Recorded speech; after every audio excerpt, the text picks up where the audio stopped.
Une avalanche approche. C'est sous ce titre alarmiste que l'IPPR, un think tank britannique de centre-gauche, publiait courant 2013 un influent essai sur le futur de l'université. Très instructif, ce document décrit notamment les mutations profondes agissant sous ce manteau neigeux apparemment inerte qu'est l'enseignement supérieur et dresse 5 profils types d'universités qui pourraient émerger d'ici une trentaine d'années. L'Institut identifie d'abord certains des vecteurs de déstabilisation du modèle de l'université d'aujourd'hui. D'abord, une économie en pleine transformation avec la numérisation croissante des activités, une nouvelle géographie de la croissance, la mobilité accrue des moyens humains et une véritable guerre des talents. Ensuite, une économie en souffrance, avec une classe moyenne qui se contracte dans les pays développés, un chômage des jeunes au plus haut, une dette étudiante en plein boom et un chômage qui n'épargne désormais plus les qualifications intermédiaires. S'ajoute à cela une baisse incontestable de la valeur des diplômes qui se manifeste à la fois par une baisse du revenu moyen des jeunes diplômés et par la forte hausse du coût des diplômes. Par ailleurs, les nouvelles technologies et les pays émergents contribuent à intensifier la concurrence entre les établissements.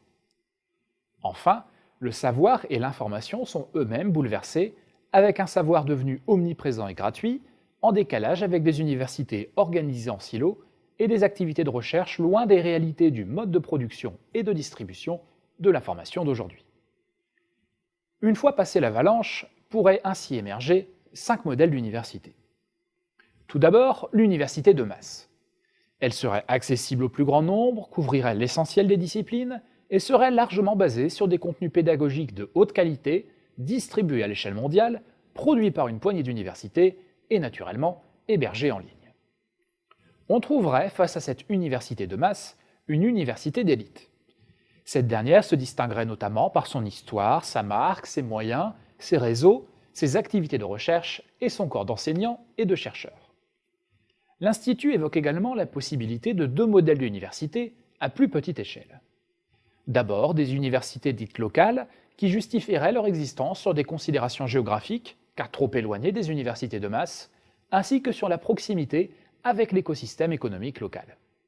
Ensuite, des universités dites de niche, dont la survie serait assurée par leur forte capacité à se différencier. Ces universités seraient très sélectives, localisées dans des villes connues mondialement et réputées dans un domaine bien précis. Elles mettraient l'accent sur le relationnel avec le corps enseignant et les interactions entre les élèves. Elles seraient entre autres bien adaptées aux arts et aux humanités. Le dernier modèle enfin est probablement le plus surprenant. L'enseignement supérieur traditionnel laisserait la place à une éducation à la carte, constituée éventuellement d'un parcours universitaire initial formel, mais surtout de modules de formation spécifiques acquises en entreprise, à l'université et en association, ainsi que des expériences hors cadre éducatif, mais validées par des organismes de certification. Ces derniers utiliseraient à la fois des contrôles formels des connaissances et des outils de simulation et de mise en pratique. Les compétences certifiées seraient inscrites dans une espèce de carte individuelle numérique des compétences et des acquis. L'université pourrait alors perdre pour de bon ce rôle central de lieu d'acquisition et de validation des compétences, pour ne plus devenir que l'un des maillons d'un processus d'apprentissage continu, décentralisé et multiforme.